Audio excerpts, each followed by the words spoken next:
ඔබ කවදා හෝ හිතලා තියෙනවද? ඇයි එකම රැකියාව කරන එකම පඩියක් ගන්න මිනිස්සු දෙන්නෙක්ගෙන් එක්කෙනෙක් විතරක් මූල්‍යමය වශයෙන් ගොඩක් දියුණු ඉන්නේ කියලා? ඇත්තදම සල්ලිකාරයෙක් වෙන එක තීරණය වෙන්නේ බුද්ධිය හෝ මහන්සිය මතම විතරක් නෙවෙයි. එහෙමනම් ලෝකේ ඉන්න උගතුන් සහ වැඩිපුරම මහන්සි වෙන කම්කරුවන් තමයි පොහසත්ම මිනිස්සු වෙන්න ඕනේ.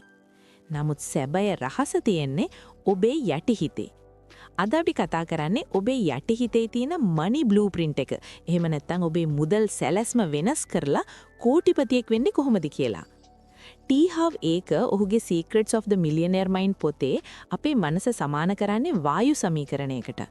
ඔබ AC එක සෙල්සියස් 24ට සෙට් කළොත් පිටතින් කොච්චර රස්නේ ආවත් ඒක කාමරයේ උෂ්ණත්වය 24ටම පාලනය කරනවා.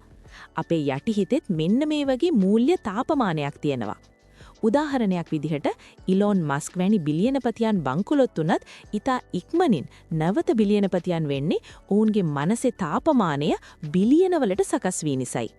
නමුත් ලොතරැයි දිනන බොහෝ අයට වසර කිහිපයකින් සල්ලි නැති වෙන්නේ ඔවුන්ගේ අභ්‍යන්තර තාපමානය විශාල මුදලක් දරා ගන්න තරම් ශක්තිමත් නැති නිසායි. ගසක අතුවල තියෙන ගෙඩි තමයි ඔබේ ප්‍රතිඵල. එනම් ඔබේ බැංකු ගිණුම, ඔබේ ණය සහ ඔබේ ආදායම.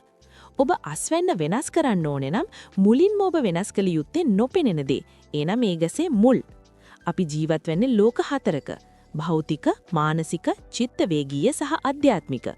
භෞතික ලෝකයේ පෙනෙන සල්ලි කියන්නේ අනිත් ලෝක තුනේම මුද්‍රණයක් විතරයි.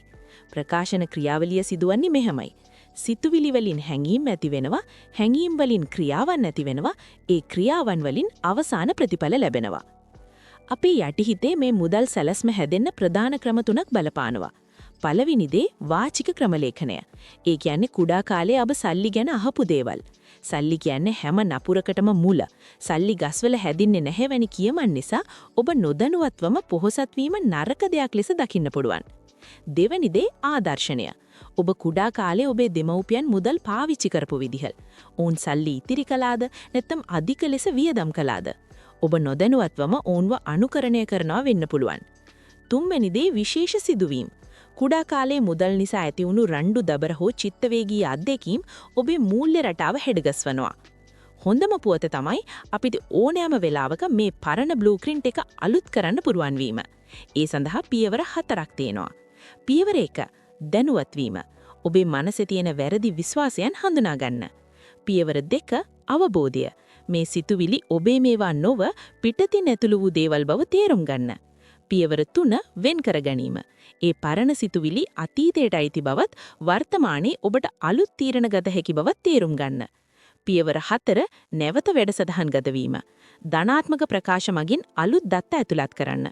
උදාහරණයක් විදිහට මම මහ ප්‍රමාණයෙන් හිතනවා. මම මුදල් ආකර්ෂණය කරගන්නා චුම්බකයක් වගේ දේවල් ඔබට කියන්න පුරුවන්. මතක තබා ගන්න ඔබ බිය හෝ තරහෙන් මුදල් හම්බ යනවා නම් ඔබට කොමමන මුදල් ලැබුණත් සැනසීමක් ලැබෙන්නේ නැහැ. සැබෑ ධනය ලැබෙන්නේ ඔබේ අරමුණ බය මත නොව යහපත් තේරීමක් මත පදනම් වූ විට පමණයි. මතක තබා ගත යුතු ප්‍රධානම නියතිය. ඔබේ ආදායම වර්ධනය වී හැක්කේ ඔබ වර්ධනය වන ප්‍රමාණයට පමණයි. ඔබ කෝටියක් උපයන්න කලින් කෝටියක් උපයන මනසක් ඇති පුද්ගලයෙක් බවට පත්විය යුතුයි.